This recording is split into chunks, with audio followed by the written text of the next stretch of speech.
तो हेलो बच्चों, आज हम करने वाले हैं बिजनेस ऑर्गेनाइजेशन का चैप्टर 1 जो कि सेमेस्टर 1 में आता है, किसी-किसी यूनिवर्सिटी में सेमेस्टर 2 में आता है, उससे फ़र्क नहीं पड़ता। मैं इस वीडियो में आपको सारे टॉपिक्स क्लियर करने वाला हूँ और ये वीडियो आपकी पार्ट 3 रहने वाली है। इससे पहले 2 पार्ट ऑलरेडी अपलोडेड हैं एंड वो वीडियो की लिंक आपको मेरे डिस्क्रिप्शन में मिल जाएगी या इसकी ऑलरेडी आपको प्लेलिस्ट मिल जाएगी। तो प्लीज़ उन्हें भी ज़रूर से चेकआउट कर लेना। तो आज की वीडियो में हम समझेंगे कि इंडस्ट्री और कॉमर्स एक्टिविटी में क्या डिफरेंस होता है, बिज़नेस और प्रोफ़ेशन में क्या डिफरेंस होता है एंड मॉडर्न बिजनेस क्या होता है। एंड आई थिंक ये इस चैप्टर का लास्ट पार्ट रहने वाला है। तो चलिए वीडियो को शुरू करते हैं। एंड हाँ, इस वीडियो में मैं सारे कॉन्सेप्ट क्लियर करूंगा। डजेंट मैटर आपकी कोई सी भी यूनिवर्सिटी हो, उससे फ़र्क नहीं पड़ता। तो चलिए इस वीडियो को शुरू करते हैं। तो हमारा पहला टॉपिक है इंडस्ट्री वर्सेस कॉमर्स। तो दोस्तों, ये दोनों एक्टिविटी ही होती हैं किसी भी एक बिजनेस ऑर्गेनाइजेशन की, यानी किसी भी एक व्यवसाय संगठन की। ये एक्टिविटी होती है, यानी गतिविधि होती है। चाहे तो वो ऑर्गेनाइजेशन सिर्फ इंडस्ट्री एक्टिविटी भी कर सकती है, कॉमर्स एक्टिविटी भी कर सकती है, या तो दोनों को कर सकती है। इसमें कोई रोक टोक नहीं है, ठीक है। अच्छा, ये होती क्या है, इसके बारे में तो मैंने वैसे ही पार्ट 1 पार्ट 2 में बता रखा है, बट चलो इसमें भी थोड़ा सा और एक्सप्लेन कर देता हूँ। इंडस्ट्री एक्टिविटी में क्या होता है कि एक्सट्रैक्शन ऑफ प्रोडक्शन और फैब्रिकेशन ऑफ गुड्स होता है। यानी कि हम नेचुरल रिसोर्सेज को निकालते हैं अपनी अर्थ से या पृथ्वी से एंड उन्हें एक्सट्रैक्ट करते हैं ताकि उनसे फिनिश गुड्स बनाया जा सके। ध्यान रखना, इसमें भी 3 होते हैं: प्राइमरी, सेकेंडरी एंड टेरिटरी। ठीक है। प्राइमरी में क्या होता है कि हम एक्सट्रैक्ट करते हैं गुड्स को, सेकेंडरी में इसी रॉ गुड्स को फिनिश बनाया जाता है, और टेरिटरी इंडस्ट्री होती है इन दोनों को सपोर्ट करने के लिए। ठीक है। सेम ऐसी कॉमर्स का है। कॉमर्स एक्टिविटी में क्या होता है कि जब फिनिश गुड्स बन जाता है तो उस फिनिश गुड्स को कंज्यूमर तक पहुंचाने तक की जितनी भी एक्टिविटीज होती है ना, उन्हें कॉमर्स एक्टिविटी कहते हैं। Distribution of goods and services to the consumer. ठीक है, क्योंकि जब गुड्स बनेगा या सर्विसेज बनेगी तो ऐसे तो कंज्यूमर्स के पास पहुंच नहीं जाएगी ना, हमें या तो वितरण करना होगा या तो पहुंचाना होगा कैसे ना तैसे उनके पास। ठीक है, चलो। तो इसे हम एक्सचेंज भी कह देते हैं कि इसमें सेवाओं और वस्तुओं का एक्सचेंज होता है और इसमें उत्पादन और वितरण होता है। ठीक है, इंडस्ट्री में। कैपिटल रिक्वायरमेंट की बात करें तो इंडस्ट्री एक्टिविटी में हमें बहुत ज़्यादा हाई कैपिटल, हाई पूंजी की रिक्वायरमेंट होती है। ठीक है, क्योंकि जब आप कोई एक्सट्रैक्टिंग मशीन लगवाओगे या प्रोडक्शन मशीन लगवाओगे, ऑब्वियस सी बात है उसका कॉस्ट बहुत ज़्यादा आने वाला है। तो इसमें हमें कैपिटल की भी बहुत ज़्यादा रिक्वायरमेंट पड़ती है। ठीक है। एंड यही दूसरी तरफ कॉमर्स में कि इसमें थोड़ी सी कम कैपिटल लगती है इंडस्ट्री के कंपैरिजन। पैसा इसमें भी ज़्यादा लगता है, वो इसलिए क्योंकि इसमें आपका कस्टमर सपोर्ट, वेबसाइट डिज़ाइनिंग, ये सारी चीज़ें आती हैं कि मतलब कस्टमर सेटिस्फैक्शन से रिलेटेड जितनी भी चीज़ें हैं, ठीक है, कि वो प्रोडक्ट आखिर कंज्यूमर तक कैसे पहुँचेगा। ओके। रिस्क इन्वॉल्व की बात करें तो इसमें बहुत ज़्यादा हाई रिस्क होता है और अनसर्टेनिटीज़ भी होती हैं। ठीक है, शंका भी एक रह जाती है कि ये प्रोडक्शन जो हम कर रहे हैं क्या ये आगे बिकेगा या नहीं बिकेगा। ठीक है, ये कंपैरेटिवली लेस रिस्क इन्वॉल्व होता है इंडस्ट्री के कंपैरिजन। होता है इसमें भी रिस्क है। रिस्क तो देखो यार, हर चीज़ में होता है। अगर आप धंधा करने बैठे हो तो रिस्क तो आपको हर चीज़ में मिलेगा ही मिलेगा। अब चाहे वो कम हो या ज़्यादा हो, आप प्लानिंग मैनेजमेंट से उसे आप कर सकते हो। ठीक है। Utility created. तो यूटिलिटी का मतलब होता है the capacity to fulfil needs. यानी कि कोई ऐसी गुड्स या सर्विसेज जो किसी की ज़रूरत को पूरा करे। अब वो ज़रूरत अच्छी भी हो सकती है, बुरी भी हो सकती है। फॉर एग्जांपल, जैसे कि आप एक पेन ले सकते हो। पेन एक स्टूडेंट के लिए तो यूटिलिटी है, लेकिन जो लिखना नहीं जानता उसके लिए यूटिलिटी नहीं है। Same goes for cigarette. Cigarette जो होता है एक स्मोकर के लिए तो यूटिलिटी है, लेकिन जो स्मोक नहीं करता उसके लिए यूटिलिटी नहीं है। तो utility is anything which can be good और बैड। मतलब बस किसी की ज़रूरत पूरी होनी चाहिए। अगर किसी की ज़रूरत पूरी हो रही है तो उसके लिए यूटिलिटी है, हमें दूसरों से मतलब नहीं है। ठीक है? तो यूटिलिटी क्रिएटेड की बात करें तो जो इंडस्ट्री है वो जो रॉ मटेरियल है उसे फिनिश गुड्स की यूटिलिटी के लिए पूरी करती है। ठीक है? यानी कि आप जैसे खेत में कोई सामान बना है, ठीक है? कुछ भी प्रोडक्शन हुआ तो उसे फैक्ट्री तक पहुँचाना, तो उसे प्लेस यूटिलिटी कहते हैं। सेम गोज़ फॉर, अगर हम यहाँ बात करें तो जिस चीज़ का प्रोडक्शन होगा या क्या चीज़ हमें प्रोड्यूस करनी है, किस नीड के पर्पज़ से प्रोड्यूस करनी है, उसे फॉर्म यूटिलिटी कहते हैं। ठीक है? क्योंकि प्रोडक्शन ऐसे ही तो कुछ भी होगा नहीं ना, पहले हमें देखना पड़ेगा ना किसकी क्या नीड है, किसकी नीड हम सैटिस्फाई कर सकते हैं। तो इंडस्ट्री में फॉर्म यूटिलिटी होता है एंड कॉमर्स में प्लेस एंड टाइम यूटिलिटी। ठीक है?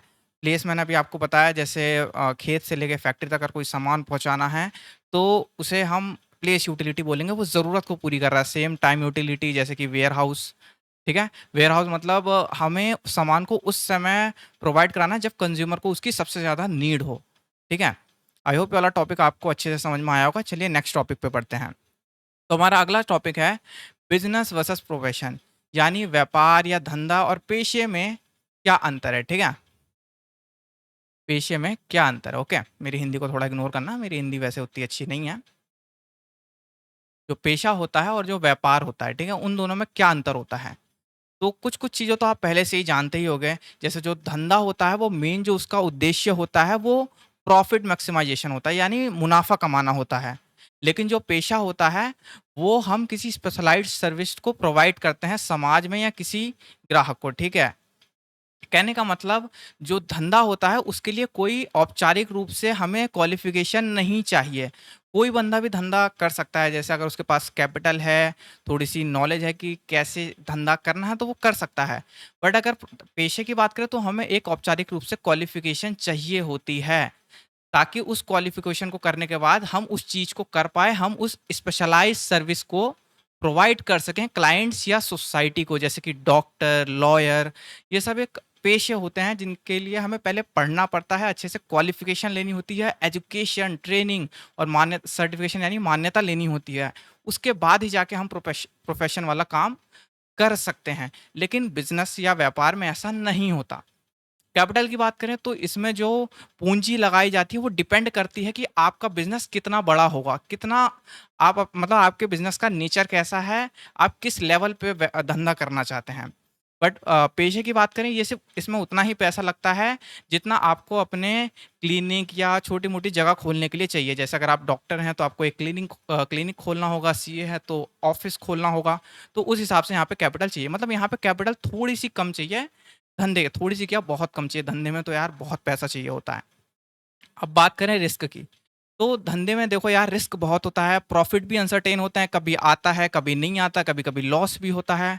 ये तो धंधे का मेन उद्देश्य है यार। एंड ये इर्रेगुलर भी होते हैं, ठीक है? लेकिन यही बात करें हम पेशे की तो इसमें जो रिस्क होता है वो काफ़ी कम होता है, ठीक है?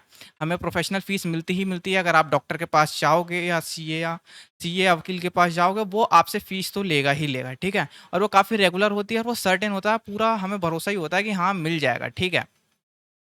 तो आई होप ये वाला टॉपिक भी आपको समझ में आया होगा। एंड स्टिल आपको कहीं भी कोई भी दिक्कत आती है तो यार आप कमेंट सेक्शन में ज़रूर पूछना, मैं रिप्लाई ज़रूर से करूँगा। एंड अगर आपको ये सब नोट्स चाहिए तो आप मेरे टेलीग्राम पे जा सकते हो या मेरी वेबसाइट ज़रूर विजिट करना, वहाँ पे आप शॉर्ट फिल्टर लगा के कोई से भी नोट्स आप सीधे डायरेक्ट डाउनलोड कर सकते हो। तो नेक्स्ट टॉपिक है व्हाट इज़ मॉडर्न बिजनेस, आधुनिक व्यवसाय क्या है?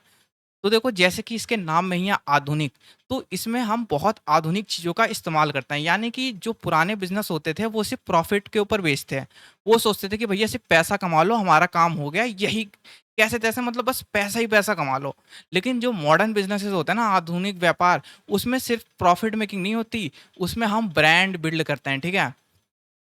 अपना ब्रांड बिल्ड करते हैं, अपना गुडविल बढ़ाते हैं, ठीक है? कस्टमर सैटिस्फैक्शन होता है, इको फ्रेंडली होता है, जैसा आपने कई ब्रांड आजकल देखे होंगे, वो कहते हैं कि हमारी पैकेजिंग इको फ्रेंडली है। आप हमारी पैकेजिंग को ऐसी मतलब फेंक भी दोगे तो वो मतलब नेचर में डिकम्पोज़ ईज़िली हो जाएँगे, ठीक है? आपने सुना होगा काफ़ी जगह ये। तो इसमें भी यही कह रहा है modern business goes beyond mere profit making, it involve इसमें इन्वॉल्व होता है, शामिल होता है fulfil social responsibilities and creating stakeholder value. Stakeholder वो होते हैं कोई भी ऐसा पर्सन जिसने कंपनी में इन्वेस्ट करा है, उसे स्टेक होल्डर कहते हैं, ठीक है? अब चाहे वो शेयर्स के थ्रू करा हो, डिवेंचर्स के थ्रू करा हो, किसी भी माध्यम से करा हो, वो स्टेक होल्डर है। तो यानी उसकी वैल्यू बढ़ाना, उसकी वेल्थ क्रिएशन करना, ठीक है?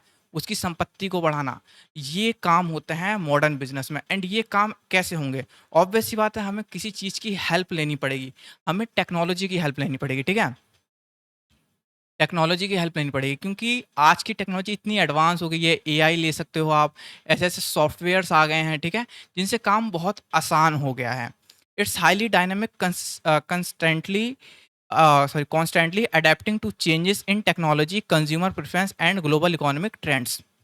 यानी कि ये बहुत ज़्यादा बदलता रहता है। एंड जो मॉडर्न बिज़नेसेस होते हैं ना, वो एकदम इन चीज़ों को अडैप्ट कर लेते हैं। उन्हें पता होता है कि अब लोगों को क्या चीज़ पसंद है, क्या चीज़ उन्हें पसंद है, क्या चीज़ पसंद नहीं है। उस हिसाब से वो चीज़ें करते हैं, डिसीज़न्स लेते हैं, पॉलिसी मेकिंग करते हैं, ताकि वो प्रॉफिट भी कमा सकें, अपनी ब्रांड वैल्यू भी कर सकें और अपना गुडविल भी जनरेट कर सकें। Driven heavily by data analytic, ये डाटा एनालिटिक पे आधारित होता है, ठीक है। किस पे? डाटा एनालिटिक्स पे। यानी उनके कंपनीज के पास बहुत सारा डेटा होता है कि लोग क्या सर्च कर रहे हैं। अब देखो ऐसे तो किसी कंपनी के पास होगा नहीं, वो परचेज करती है।